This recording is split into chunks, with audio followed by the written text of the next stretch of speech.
Hello বন্ধুরা, আসসালামু আলাইকুম। চলে আসলো ছোট পর্দার জনপ্রিয় অভিনেতা তৌসিফ মাহবুব অভিনীত নতুন এক নাটকের আপডেট। নাটকের নাম লাভ মি মোর। নাটকটিতে প্রথমবারের মতো তার নায়িকা হয়েছেন নিদ্রা দে নেহা, শরীফ ফারজানা বুশরা ও তাবাসসুম সোয়া।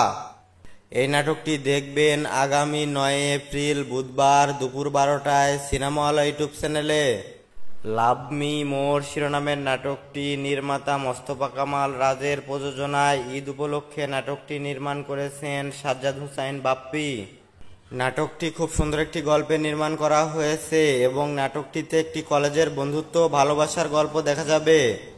তো প্রিয় দর্শক বন্ধুরা, নাটকটি দেখবেন আগামী 9 এপ্রিল বুধবার দুপুর 12টায় সিনেমা হল ইউটিউব চ্যানেলে। আর এই সিনেমা হল ইউটিউব চ্যানেলের লিংক আমাদের ভিডিওর ডেসক্রিপশন বক্সে পেয়ে যাবেন। তো সবাই ভালো থাকবেন এবং পরবর্তীতে বাংলা নাটকের নিত্য নতুন সকল আপডেট পেতে আমাদের চ্যানেলটি সাবস্ক্রাইব করুন। আর যারা সাবস্ক্রাইব করেছেন তাদেরকে অসংখ্য ধন্যবাদ।